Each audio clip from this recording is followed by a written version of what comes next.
चलिए, जय हिंद दोस्तों। मेरा नाम तुषार है। सीजीपीएससी नॉलेज अब के इस यूट्यूब चैनल पे आप सभी का स्वागत है। आज एक इंपॉर्टेंट टॉपिक करने वाले हैं जो सीजीपीएससी मेंस में काम आता है, ऐसे राइटिंग में। इसके अलावा सीजी आपका बात करेंगे sub inspector, Chhattisgarh sub inspector में बकायदा टॉपिक दिया गया है नक्सलवाद। नक्सलवाद किस प्रकार से फैलता है या क्या क्या इसका इतिहास रहा है, क्या समस्या है, इसका समाधान क्या हो सकता है, इसके बारे में पूरी चर्चा करेंगे।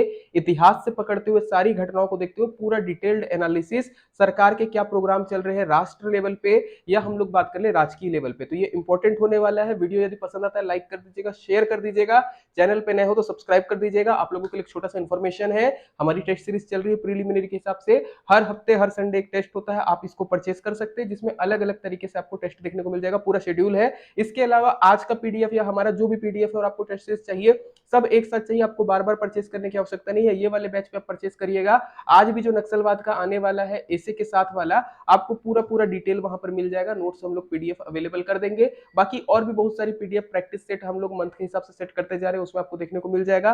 पंचायती राज का नोट्स भी वहां पर आपको देखने को मिलने वाला है। मैथ रीजनिंग का भी हमारे पास सिलेबस है, उसका भी हम लोगों ने वीडियो पैकेज में कवर अप करके रखा है। चाहे आपका पटवारी का एग्जाम हो, हॉस्टल वार्डन हो, एसआई हो, सब एग्जाम के लिए इंपॉर्टेंट होता है, तो हम लोगों ने इंपॉर्टेंट टॉपिक को कवर अप करके रखा है, उसको भी आप देख सकते हैं। आसान सी भाषा में किस प्रकार प्रश्नों को हल किया जाता है वहां पर आपको देखने को मिलेगा। चलो हम लोग आते हैं नक्सलवाद के बारे में। तो समस्या के बारे में यदि समझना तो पहले एक बेसिक इतिहास या इंट्रोडक्शन की तरफ अगर हम लोग बढ़ेंगे तो चारू मजूमदार सबसे पहले नाम आएगा।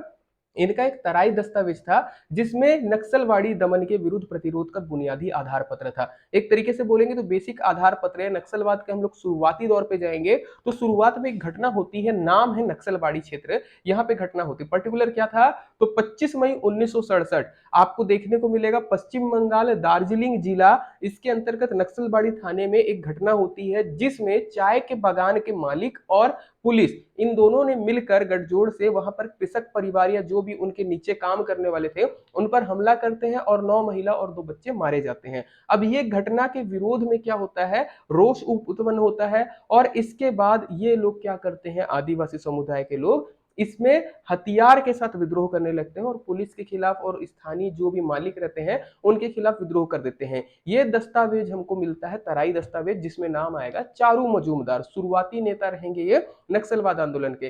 कालांतर में जैसे जैसे ये हुआ, पश्चिम बंगाल से होते हुए आंध्र प्रदेश, बिहार, तमिलनाडु, उड़ीसा आदि राज्यों तक फैल गया है। अब एक बात आती है, चलिए आपके साथ कुछ हुआ, एक घटना हुई जिससे आप वो नहीं थे या सरकार ने कुछ किया ऐसा कोई विरोध में, तो हमारे पास आर्टिकल 19। अब देखिएगा मैं पूरी चीजों को समझाऊंगा, नक्सलवाद आतंकवाद में फर्क भी क्या होता है, धीरे धीरे बातों को समझते चलिएगा, आपको इंपॉर्टेंट होते जाएगा।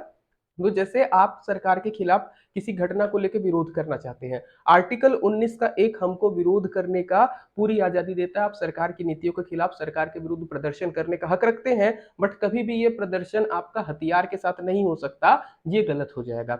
तो यहां पर क्या हुआ, हथियार के साथ सरकार के खिलाफ विरोध हुआ, एक प्रकार से हम लोग बोल सकते हैं आंदोलन हुआ।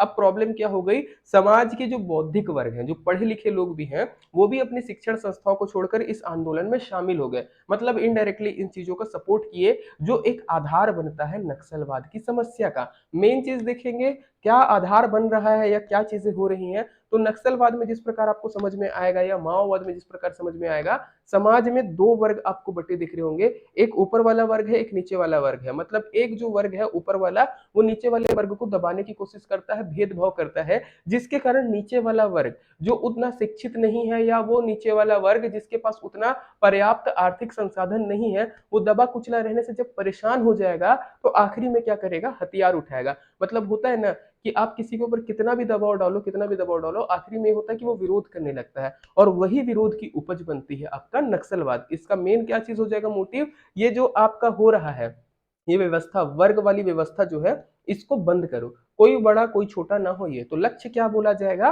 तो वर्ग विहीन नई व्यवस्था का निर्माण करना, ये क्या है आपका नक्सलवाद का लक्ष्य। यदि दर्शन के बारे में आएंगे कि नक्सलवाद किस तरीके से दर्शन लेते हैं अपना, तो आंदोलन से जुड़े लोगों का क्या मानना है कि वर्तमान में जो राज सत्ता है वो नौकरशाह, भ्रष्ट राजनीतियों और पूंजीपति और भूस्वामी और तथाकथित दलालों के हाथों में है। मतलब नौकरशाह लोग, जो राजनीतिज्ञ भ्रष्ट लोग हैं, पूंजीपति लोग हैं, ये क्या कर रहे हैं, पूरी सत्ता को अपने इसमें चला रहे हैं और लोगों का क्या कर रहे हैं, दमन कर रहे हैं। और ऐसा नहीं होना चाहिए। इसी के कारण क्या है, जो कृषक, मजदूर और अन्य दलित आदिवासी है, इनके ऊपर अत्याचार हो रहा जो नहीं होना चाहिए। तो नक्सलवाद का मेन दर्शन क्या है, ये चीजों को हटाना है, सत्ता को इनसे हटा के बाहर फेंकना है और एक नया दर्शन अपना लेकर आना है, एक नई व्यवस्था बनानी है जिसमें किसी भी प्रकार का भेदभाव देखने को नहीं मिले। तो अतः नक्सलियों के मुताबिक पूंजीवादी सरकार या बाजारवादी व समाज में गैर बराबरी बढ़ाने वाली गतिविधियों के विरोध में गरीब के हित में लड़ रहे हैं। नक्सली हमेशा अपना दर्शन क्या देंगे, कि हम गरीबों की लड़ाई लड़ रहे हैं, हम नहीं चाहते कि कोई उद्योगपति बहुत ज्यादा अमीर हो, कोई बहुत ज्यादा गरीब हो। अगर बात करेंगे नक्सलवाद में संस्थापक नेताओं की या माओवाद में संस्थापक नेताओं के बारे में, तो कुछ नाम आपको इंपॉर्टेंट देखने को मिलेंगे, जिसमें कानू सान्याल, चारू मजूमदार, सीतारमैया, नागभूषण पटनायक, ये सारे लोगों का नाम उल्लेखित देखने को मिलेगा, जिन्होंने नक्सलवाद को बढ़ावा दिया या उसके प्रमुख नेता हैं। अगर लक्ष्य की बात की जाए नक्सलवादियों के लक्ष्य में, तो मेन लक्ष्य इनका क्या था, कि समाज में गैर बराबरी को समाप्त करना, ऐसे समरसता समाज का निर्माण करना जहां ना अन्याय हो, ना शोषण हो, ना ही उत्पीड़न का कोई स्थान हो। मतलब अन्याय भी नहीं होता हो, एक ऐसा बनाने की कोशिश कर रहे वो समाज, उनके हिसाब से है ना, यहाँ पर मैं बात क्या बोलना चाहूंगा, उनके हिसाब से कि जहां पे ना तो अन्याय हो, ना ही किसी प्रकार का शोषण हो, ना ही किसी वर्ग का उत्पीड़न हो, इस प्रकार का समाज बनाने की कोशिश की जा रही है। सर्वहारा वर्ग की सत्ता कायम करना नक्सलवाद का प्रमुख लक्ष्य है, ऐसा नक्सलवाद में या नक्सली दर्शन को मानने वाले लोग कहते हैं। चलिए, बात यहां तक ठीक है। आते हैं उत्पत्ति के कारण की बात करेंगे, तो एक आपको नक्सलवाड़ी की घटना देखने को मिल जाएगा। इसके अलावा ही जैसे जैसे हुआ है आपका समाज, देश में आजादी हुई या सृष्टि जैसे बनी, उसके बाद क्या हुआ, बुजुर्गा वर्ग द्वारा सर्वहारा वर्ग का शोषण आरंभ हो गया। शोषण का ये सिलसिला आज भी जारी है। मतलब क्या है, एक वर्ग वाले क्या करते हैं, दूसरे वर्ग वाले का शोषण करते हैं, और ये नहीं चाहिए। तो भारत में स्वतंत्रता के बाद भी देखोगे तो समाजवादी विचारधारा काफी तीव्र गति से विकास हुआ है। इसके साथ ही वर्ग संघर्ष आरंभ हो गया। मतलब एक वर्ग दूसरे वर्ग को दबाने की कोशिश कर रहा है, दूसरा वर्ग अपने सर्वाइवल के लिए लड़ रहा है, ये चल रहा है। स्वतंत्रता प्राप्ति के बाद भी सामंतवाद भारत में लंबे समय तक था। सामंतवादी व्यवस्था पोषक लोगों द्वारा सबसे अधिक प्रताड़ना उन्हीं लोगों की जा गई जो समाज के सोपान में सबसे निचले पायदान पे है। नॉर्मली बात आ जाके वही होती है कि ऊपर वाले लोग नीचे वाले लोगों का क्या करते हैं, शोषण करते हैं, और इसी के कारण जो है नक्सलवाद इस समस्या से निपटने के लिए आया। अब ये सिद्धांत कहां से आता है, जब भी हम लोग बात करते हैं कम्युनिस्ट है ना, जब भी आप नक्सलवादी का बात करेंगे सीपीआईएम आपको सुनने को मिलेगा, या कम्युनिस्ट पार्टी। तो पर्टिकुलरली कम्युनिस्ट दर्शन आपको देखने को मिलेगा चीन में। तो चीन के एक नेता रहे हैं माओ, है ना, पुराने जमाने में थे चीन के, जो बोलते हैं आधुनिक चीन का, जिसने निर्माण करवाया। तो माओ का ऐसा मानना था कि राजनीतिक सत्ता बंदूक की नली से निकलती है, और दूसरा सिद्धांत था राजनीति रक्तपात रहित एक युद्ध है, और युद्ध रक्तपात रहित ये क्या है, राजनीति। युद्ध जो है रक्तपात युक्त राजनीति है। तो इन्होंने राजनीति को युद्ध से और युद्ध को राजनीति से जोड़ा, और बताया कि भैया अगर सत्ता पाना है तो आप ये सब काम कर सकते हो। और ये माओ के सिद्धांती जो है आपका नक्सलवादी नेताओं के लिए आदर्श साबित होते हैं। क्या, कि राजनीति जो है, राजनीति की सत्ता बंदूक की नली से निकलती है। इन्होंने ये सारा चीज छोड़ दिया कि लोकतंत्र क्या होता है, क्या राजतंत्र होता है, सब चीज छोड़ो। अगर आपके पास हथियार है, आप हथियार के द्वारा आक्रमण करो, आप एक सत्ता स्थापित कर सकते हो। दूसरा, राजनीति बोलता है कि रक्तपात रहित एक युद्ध है। मतलब राजनीति भी एक युद्ध है जिसमें रक्तपात नहीं होता, और युद्ध के बारे में बोल रहे हैं कि रक्तपात युक्त राजनीति है, युद्ध भी एक प्रकार की राजनीति है। पर्टिकुलरली इनका तरीका क्या है करने का, कि आप हथियार के दम पे, आप हथियार के दम पे एक अपना शासन या सत्ता स्थापित कर सके। चलिए आगे बढ़ते हैं, आंदोलन की शुरुआत की बात करेंगे, तो वही वाली चीज आ जाती है, आपको देखने को मिलता है वही वाला केस आपका नक्सलवाड़ी वाला। इसके अलावा बात करेंगे तो नक्सलवादी आंदोलन के प्रमुख अगुआ आपको देखने को मिलेगा कानू सान्याल। कानू सान्याल ने अपनी रिपोर्ट दी, reports on peasants movement in Terai region. इसमें लिखा है कि किसानों से संघर्ष किया, क्रांतिकारी राज्य तंत्र सशक्त हमलों के खिलाफ। उनकी उक्ति से स्पष्ट है कि आंदोलन मुख्यतः किसानों के द्वारा सामंतवाद के खिलाफ किया गया था। ओके, जो केस हुआ उसके बाद जब किसानों ने अपना आंदोलन किया हथियार उठा के नक्सलबाड़ी वाले में, तो उसके बाद अलग अलग जो रिपोर्ट आई उसको सपोर्ट करते हुए कानू सान्याल ऐसा कहते हैं, जिसमें मुख्यतः भूमिहीन किसान, मजदूर, आदिवासी, दलित और असंख्य ऐसे शोषित पीड़ित वर्ग एवं उपेक्षित लोग शामिल हैं, जिन्होंने अन्याय को सहने से इनकार कर दिया है।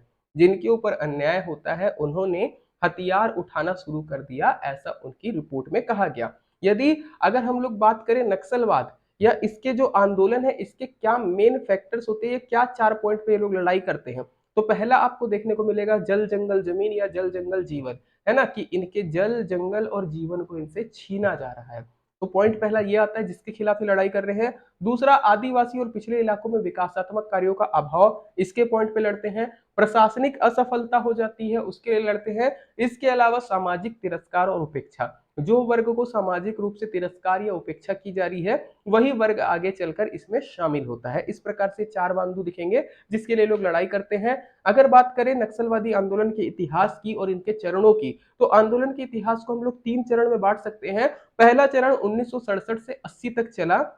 शुरुआती तौर था जब नक्सलवाद की व्यवस्था में विद्रोह के रूप में एक विद्युजीवी आंदोलन के रूप में देखा गया। ये चरण आदर्शवादी वैचारिक चरण माना गया। मतलब शुरुआत में जब भी कोई चीज आती है, लगा एक सिद्धांत है बहुत प्यारा, कुछ काम बन जाएगा, तो शुरुआती चरण उतना ज्यादा उग्र नहीं था। 1967 से 80 के बीच में क्या बोला गया, बुद्धिजीवी आंदोलन के रूप में देखा गया। मतलब जो समाज के पढ़े लिखे लोग हैं उनका एक आंदोलन माना गया, एक आदर्शवादी और वैचारिक आंदोलन के रूप में शुरुआत होती है। नेक्स्ट आता है दूसरा चरण 1980 से 2004 के बीच में। यहां पर नक्सली थोड़े उग्र हो गए। क्या किया रहा इन्होंने कि अपने पॉइंट को पाने के लिए, अपने लक्ष्य को पाने के लिए इन्होंने सशस्त्र बलों पर हमला आरंभ किया। धीरे धीरे अपना पैर फैलाया पूरे भारत में, जिसमें आपको देखने को मिलेगा पूरे भारत में इन्होंने लाल गरियारा, रेड कॉरिडोर का निर्माण कराया। पश्चिम बंगाल से होते हुए बिहार, झारखंड, उड़ीसा, मध्य प्रदेश, उत्तर प्रदेश, महाराष्ट्र तक पहुंच गया। अब नक्सलियों के बारे में आएंगे तो यहीं पर आपको दिखेगा दूसरे चरण में इन्होंने गोरिल्ला युद्ध पद्धति में आपकी महारत हासिल की। अब गोरिल्ला युद्ध पद्धति क्या होती है, जनरली जब आपको आपके शत्रुओं को मारना है तो आप क्या करते हैं, शत्रु को आने देते हैं अंदर तरफ, घात लगाकर रहते हैं और घात लगाकर चारों तरफ से एक साथ हमला करते हैं। ऐसा भारत में आपका इतिहास में जाएंगे एक राजा ने भी गोरिल्ला युद्ध पद्धति से महारत हासिल की थी। उसके बारे में अगर आप चाहे तो नाम कमेंट में लिख सकते हैं। देखेंगे तो गोरिल्ला युद्ध में माहिर नक्सलियों ने छत्तीसगढ़, झारखंड और उड़ीसा आदि जंगलों में घात लगाकर सशस्त्र बलों पर हमले शुरू कर दिए। दूसरा चरण हो गया। तीसरा चरण आज भी चलता है, 2004 से अभी तक चल रहा है। 2004 के बाद नक्सली आंदोलन अपने मूल उद्देश्य से भटक गया। अतिशयोक्ति नहीं होगी ऐसा कहना, क्योंकि 2004 के बाद इनका मेन लक्ष्य क्या था कि समाज के शोषित वर्गों को ऊपर उठाना, है ना, बाकी लोगों को वो करना, ये सब भूल गए और सीधा सीधा किसमें आ गए हैं, हिंसा में आ गए हैं, जहां पर अपनी प्रॉब्लम शुरू होती है। हुआ क्या, वर्ष 2004 में घटना हुई, पीपुल्स वॉर ग्रुप और एमसीसीई, इन दोनों का एकीकरण हुआ और एक नई पार्टी का गठन हुआ जिसे भारत की कम्युनिस्ट पार्टी माओवाद, है ना, जिसको आप बोलोगे सीपीआईएम, माओवाद या माओ, माओ से ही जुड़ा हुआ, जो चाइनीज राजा था जिसका सिद्धांत था माओ, उसी से बना माओवाद। और नक्सल बोलेंगे तो नक्सलबाड़ी की घटना। ये दोनों नाम का इतिहास आप याद रखिएगा। सबसे खतरनाक घटना होती है मई 2013-25 में, जिसमें छत्तीसगढ़ में कांग्रेस पार्टी, है ना, कांग्रेस पार्टी सुकमा में जब जाती है उसमें हमला हो जाता है, झीरम घाटी हमले के नाम से जाना जाता है, जिसमें सलवा जुडूम के प्रवर्तक महेंद्र कर्मा, इसके अलावा नंद कुमार पटेल, उनके बेटे तिश्नेश पटेल, ऐसे करके बहुत सारे लोगों की हत्या कर दी जाती है। ये एक पॉइंट आता है, टर्निंग पॉइंट आता है, जिसमें ये चीज देखा जाता है कि नक्सली लोग अब बस हिंसा कर रहे हैं। अब बात आती है यार, नक्सली लोग इतने आक्रमण कर रहे हैं तो सरकार क्यों नहीं इनके खिलाफ हथियार उठाती है, सरकार क्यों नहीं इनको आतंकवादियों जैसा ट्रीटमेंट करती है इनके ऊपर, कि आतंकवादी जैसे आते हैं ऑपरेशन ऑल आउट चलता है, उस प्रकार का क्यों नहीं। तो यहां पर एक पॉइंट याद रखिएगा जहां पर नक्सलवाद और आतंकवाद में फर्क समझना है। आतंकवादी क्या होते हैं, वो दूसरे देशों द्वारा भेजे गए हैं जो आतंक फैलाते हैं आपके अलग अलग स्टेट्स में। तो वहां पर सरकार के पास ये पावर होता है कि वो दूसरे देश के नागरिक हैं और हमारे देश में फैला रहे हैं, वहां पे सरकार फुल हैंड दे सकती है, मार सकती है, अच्छे से पीटे। बट जब बात आती है नक्सलियों के मामले में तो कुछ तथाकथित मानव अधिकार वाले खड़े हो जाएंगे, ये तो आपके ही नागरिक और ये हमारी जनता है ना। मैं अगर मेरे घर का कोई बच्चा बदमाशी कर रहा तो मेरा पहला कोशिश क्या रहेगी, मैं उसको समझाऊं। अगर पड़ोसी का बच्चा बदमाशी कर रहा है तो उसको हम लोग क्या करते हैं, कोई दुश्मन का बच्चा बदमाशी कर रहा है उसको हम लोग पिटाई लगा सकते हैं। अपने बच्चे को प्यार से समझाना पड़ेगा, नहीं तो अगर हम लोग अपने बच्चों को मारपीट शुरू किए तो वो विद्रोही हो जाएंगे, बागी हो जाएंगे। तो इसके कारण सरकार जो है थोड़ा बहुत इसमें लगाने से हिचकिचाती है। ऐसा नहीं कि सरकार मारती नहीं है या नहीं करती, बट कई बार होता है कि सरकार इनके लिए सोचेगी, क्यों, क्योंकि ये हमारे देश के ही नागरिक है, इसीलिए एक कठिन समस्या बन जाता है नक्सलवाद। अगर बात करेंगे नक्सली केसेस में छत्तीसगढ़ में कोई बड़े मामले आपको देखने को मिलेंगे क्या, वैसे छत्तीसगढ़ में बहुत सारे मामले हुए, गिनती नहीं है इतने, फिर भी अगर बड़े बड़े मामले देखेंगे तो 22 मार्च 2020 रिसेंट में आपको देखने को मिलेगा, सुकमा में नक्सली मुठभेड़ हुई थी, 17 जवान इसमें शहीद हो गए। इसके अलावा 9 अप्रैल 2019 दंतेवाड़ा में बीजेपी के विधायक थे भीमा मंडावी, इनके काफिले पर हमला किया गया जिसमें उनकी मौत हो गई। 25 मई 2013 वाला परिवर्तन यात्रा चल रही थी कांग्रेस की झीरम खांडी में, कांग्रेस पार्टी के शीर्षस्थ नेता 29 नेताओं को मार दिया गया जिसमें विद्या महेंद्र कर्मा, विद्याचरण शुक्ल ये सारे शामिल थे। मई 2012 आपको सुकमा में तैनात जिला अधिकारी का अपहरण कर लिया गया था, वो अधिकारी का नाम पॉल एलेक्स मेनन था। उस समय तो देश के प्रधानमंत्री मनमोहन सिंह जी थे, उन तक को यहाँ पे आना पड़ा था, पूरी मीडिया यहाँ पे कवरअप कर रही थी। 1 अप्रैल 2010 सीआरपीएफ के 76 जवानों की शहादत हुई। तो अलग अलग जो बस्तर में आपको जगह देखने को मिलेगी, बस्तर संभाग में, वहां पर आप लोग देखोगे तो कई बार होता है। और एक कुछ घटनाएं हैं जो बड़े मामले हैं, इसके अलावा और भी घटनाएं आए दिनों होते रहती है, कभी किसी सड़क को उड़ा देना, कभी किसी पुल को उड़ा देना, ये सारा आपको देखने को मिलता है। चलिए आते हैं नक्सलवाद के बारे में। अगर पूरी बात हो गई, अब आते हैं हम लोग प्रभाव क्या पड़ता है। अगर नक्सलवाद एक समस्या है तो इसका प्रभाव क्या पड़ रहा है समाज पे, इसको समझने की कोशिश करेंगे। तो देखिए जनरली 8 राज्य में देखने को मिलता है सबसे ज्यादा, जिसमें बंगाल है, बिहार है, झारखंड है, ओडिशा, मध्य प्रदेश, महाराष्ट्र, छत्तीसगढ़। ये पर्टिकुलरली छत्तीसगढ़ और आसपास के राज्यों में आपको देखने को मिलता है। देश के अलग अलग एरिया में आपका लाल कॉरिडोर या लाल गलियारे का निर्माण हो गया है। अब ये केवल यहीं तक सीमित नहीं है, एक नई व्यवस्था भी आ रही है, एक नई टर्मिनोलॉजी आ रही है, अर्बन नक्सल, मतलब शहरी क्षेत्र में भी नक्सलवाद आपको अब कुछ देखने को मिलता है। इसके कारण होता क्या है, तो सरकार की संपत्ति तो बर्बाद हो रही है और भी बहुत सारी चीजें हो रही हैं। सबसे पहला आंतरिक अशांति, जैसे जैसे नक्सलवाद बढ़ रहा है, वहां के नक्सली लोग यदि वहां के लोकल लोगों को अपने में मिलाते हैं और उनका क्या करते हैं, ब्रेन वॉश करते हैं, वहां पे उनको अपने हिसाब से बताते हैं ये हुआ वो हुआ, देखो तुम्हारे भाई के साथ ऐसा हुआ वैसा हुआ। आंतरिक अशांति फैल जाती है जनता में, समाज में अशांति फैलना बहुत ज्यादा कठिन हो सकता है। कानून व्यवस्था की समस्या आ जाती है, जब भी नक्सली समस्या आएगी तो कानून व्यवस्था की समस्या आएगी। अलगाववाद को प्रोत्साहन मिलता है, देश को राज्य को पृथक करने की अलग अलग तरीके से इसको प्रोत्साहन दे दिया जाता है नक्सलियों द्वारा। समांतर सरकार का गठन हो जाता है, देश में एक सरकार चल रही है, राज्य में एक सरकार चल रही है, बट नक्सली अपनी एक सरकार चलाना चाहते हैं जो उनका मेन मोटिव था। तो समांतर सरकार का गठन होना बहुत ज्यादा मुश्किल चीज है, बहुत ज्यादा डिफिकल्ट हो जाता है सरकार को इससे लड़ना। इसके अलावा सशस्त्र विद्रोह का भय आर्टिकल 352 में आपको देखने को मिलेगा। अगर सोचिए देश के या किसी क्षेत्र की जनता हथियार उठाकर सरकार के खिलाफ विद्रोह कर दे, कितना भयावह दृश्य हो सकता है। तो यही है मेन आपका नक्सलियों में सशस्त्र विद्रोह का भय देखने को मिलता है। जान माल की हानि होती है, ये एक पॉइंट आएगा ही आएगा। वर्गीय भेदभाव को बढ़ावा मिलता है, सशस्त्रों की अवैध खरीद फरोख्त। कभी आप ईमानदारी से सोचिएगा आंख बंद करके, यार चलो नक्सली समस्या है, इतने बीहड़ जंगल में रह के वो लोग करते हैं, पर उनके पास हथियार कहां से आते हैं, विदेशों से हथियार मिल रही है, सारी चीजें क्या हो रही है। तो सशस्त्र जो हथियार है, इन लोग उसका इलीगल ट्रेड करते हैं, खरीद वगैरह करते बेचते हैं, हिंसक गतिविधियों में वृद्धि हो जाती है। इसके अलावा आर्थिक नुकसान होता है। ये कुछ नक्सल के प्रभाव आपको देखने को मिलेंगे, जहां पर भी कोई क्षेत्र जहां पर नक्सलवाद से परेशान है उसमें ये प्रभाव देखने को मिलेंगे। चलिए समाधान की बात करते हैं। अब समस्या तो बहुत ज्यादा हम लोगों ने जिक्र कर दिया, अब आते हैं समाधान के बारे में। तो एक आपको देखने को मिलेगा, हमारे पूर्व केंद्रीय मंत्री थे जिसमें आपको ग्रामीण और विकास मंत्रालय के थे, वो जयराम रमेश। इन्होंने नक्सलवाद समस्या के प्रमुख कारण बताए हैं। अगर हम इन कारणों को समझेंगे तो हमको समाधान समझने में मदद मिलेगी। तो कारण क्या बोलता है, समाज के एक बड़े तबके का मुख्य धारा से कटे रहना। नक्सलवाद का मेन कारण क्या है कि जो समाज के लोग हैं, पर्टिकुलर जिस क्षेत्र में नक्सलवाद बढ़ रहा है, वहां के लोग मुख्य धारा से आज भी नहीं जुड़ पाए हैं। इसके कारण एक विशेष वर्ग का दबा कुचला रहना, कोई एक वर्ग है जिसको बार बार शोषित किया जा रहा है, दबा के रखा जा रहा है, वो अधिकारों से वंचित रखना, उनके मूल अधिकार से उनको वंचित रख दिया गया है, असंतुष्ट रहना। मेन जो कारण आता है, ये चारों को अगर मैं सार निकालूं, आपको देखने को मिलेगा आर्थिक कारण, पैसे की तंगी। आप जब देखोगे कि सामने वाला जो है आपके ऊपर दबाव करके या आपकी चीजों को लेके आपका शोषण करके पैसा कमा रहा है और आपको कुछ नहीं मिल रहा है, तो मेन आता है। तो सरकार क्या कोशिश करनी चाहिए, सरकार को ये 4 पॉइंट पे देखते हुए उनको समाज को मुख्य धारा में जोड़ो, उनको समाज की मुख्य धारा से जोड़ो, जो दबे कुचले लोग हैं उनको उठाने की कोशिश करो, उनको प्रॉपर अधिकार दो, उनको आर्थिक चीजों से संतुष्ट करो। अगर आप ये सारी चीजें करते हो, वो लोग विरोध नहीं करेंगे। जैसे अगर आपका कोई दोस्त नाराज है तो उसको आप मनाओगे तो वो मानेगा, कि उसको 4 थप्पड़ मारोगे तो मानेगा। तो पर्टिकुलरली अगर कोई दोस्त नाराज है, वो किस कारण से नाराज है, अगर आपको कारण पता है तो उसके हिसाब से आप काम कर सकते हैं। अब ऐसी 2008 जनरल और कंटेम्प्रेरी ऑफ एशिया, इसमें जेम्स पेट्रोस ने एक रिपोर्ट छापी और बताया कि दुनिया में सबसे ज्यादा गैर बराबरी, मतलब अमीर और गरीब का भेदभाव आपको भारत में देखने को मिलेगा, जहां पर 35 अरबपति परिवार जो है, देश के 80 करोड़ जो गरीब परिवार है, इनके पास ही 35 अरब परिवारों के पास ये 80 करोड़ से ज्यादा आपको देखने को मिलेगा राशि, मतलब 35 परिवार के पास इतना पैसा है देश में जितना 80 करोड़ परिवार के बीच पास नहीं है टोटल मिला के। तो ये अमीर गरीब का जो भेदभाव है, अगर आप इसको कम कर दोगे तो नक्सल समस्या का समाधान मिलने की संभावनाएं रहेंगी।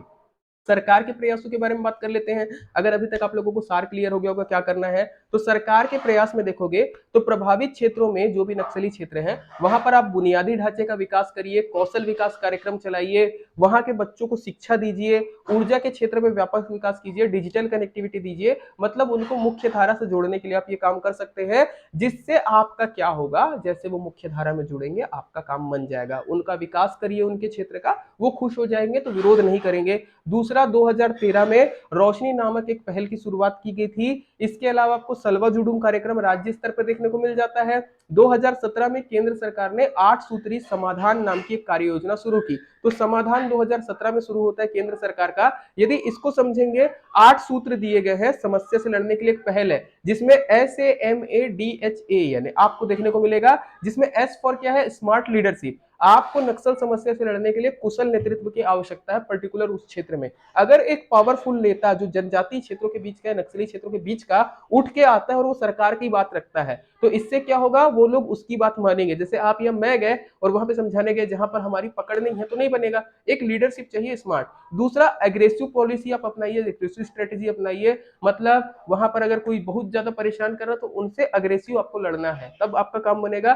दूसरा होता है फिर हमारे पास M for motivation and training. उनको मोटिवेट करिए आगे बढ़ने के लिए और उनको ट्रेनिंग दीजिए। इसके अलावा एक्शनेबल इंटेलिजेंस, मतलब आपको जो भी इंटेलिजेंस है उसको करिए। इसके अलावा डैशबोर्ड बेस्ड की परफॉर्मेंस इंडिकेटर एंड की रिजल्ट एरिया, इसका काम करना है। H फॉर हार्नेसिंग आपका टेक्नोलॉजी, कारगर प्रौद्योगिकी लगाइए। A for action for each threat, प्रत्येक आपकी जो भी रणनीति है उसकी कार्य योजना बनाइए। हर एक चीज के लिए जो भी उस क्षेत्र में डर है उसके लिए आपके पास एक कार्य योजना होना चाहिए। नो एक्सेस टू फाइनेंसिंग, नक्सलियों के वित्त पोषण को विफल करने की रणनीति बनाइए। मेन पॉइंट यही आता है यार, नक्सली अगर हथियार खरीदे तो कहां से, कहीं ना कहीं से तो इनको पैसा मिलता होगा। मेनली जो भारत को तोड़ने वाली शक्तियां हैं, इनके सब मान लीजिए पाकिस्तान और चाइना या कुछ राजनीतिक दल, यहाँ पर अगर हम लोग देखेंगे तो वो मदद करते हैं। तो आप एक कोशिश करिए किसी तरीके से इंटेलिजेंस लगाकर कि किस प्रकार से देखिए कि कहां पर नक्सलियों को किस प्रकार से फाइनेंसिंग हो रही है, वो हथियार वगैरह खरीदने के लिए पैसा कहां से लेके आ रहे हैं, और उसको अगर आप रोक लेते हैं, मेन पैसा नहीं आएगा और फिर सरकार के विकासात्मक कार्यक्रम चलेंगे तो वो लोगों का झुकाव उस तरफ आएगा। तो ये मेन 8 सूत्री कार्यक्रम है जिसको हम लोग क्या बोलते हैं, समाधान, नक्सली समस्या से निकलने के लिए समाधान पहल ये हो गई। अगर छत्तीसगढ़ सरकार के प्रयास के बारे में बात करेंगे, सलवा जुडूम तो है ही है, इसके अलावा छत्तीसगढ़ सरकार अपने रोज पे क्या करती है, तो इंफ्रास्ट्रक्चर, सड़क, सेलफोन कनेक्टिविटी, पुल, स्कूल, चिकित्सालय आदि का विकास करती है। इंफ्रास्ट्रक्चर डेवलपमेंट कर रही है, सड़क बना रही है, सेल फोन के लिए आपको दिख जाएगा भारत नेट योजना वगैरह जो दिख जाएगी, पुल बना रही है, आसपास हॉस्पिटल का विकास कर रही है ताकि वहां के लोगों को ये सारी सुविधाएं मिल सके। इसके अलावा जो सबसे अधिक नक्सल प्रभावित जिले हैं वहां पर जवाहर नवोदय विद्यालय, आस्था, प्रयास कार्यक्रम चल रहा है, निष्ठा और स्वामी आत्मानंद विद्यालय संचालित किए जा रहे हैं। आजीविका योजना के तहत रोशनी कार्यक्रम की शुरुआत की गई, जिससे नक्सल प्रभावित जिलों में युवाओं को आदिवासी प्रवेश में ही आजीविका का प्रयास किया जा रहा है कि वही कि वो कुछ कमा सके। इसके अलावा कॉफी, मक्का, मोटे अनाज की प्रोसेसिंग यूनिट की स्थापना की जा रही है, शिल्पकला को प्रोत्साहन दिया जा रहा है। लोन वर्राटू योजना के माध्यम से नक्सली विचारों के समर्थकों की घर वापसी का अभियान चलाया जा रहा है। आप लोगों ने कई बार सुना होगा कि सरकार ऐसा चलाती कि जो लोग नक्सल प्रभावित है या जो लोग नक्सली उसमें भी थे, अगर वो वापस आके मुख्य धारा से जुड़ना चाहते हैं, आप आइए, आप जुड़ जाइए, हम आपको कुछ नहीं करेंगे। तो ऐसे में कई लोगों को पुलिस वगैरह में भी शामिल किया गया है, सारा आपको देखने को मिलेगा। इसके बाद आते बस्तर बटालियन का गठन किया गया है। इसके अलावा आपको देखने को मिलेगा अभी रिसेंट में दुर्गा फाइटर्स, इसका भी गठन किया गया है। आमचो बस्तर जैसे कार्यक्रम चलाए जा रहे हैं।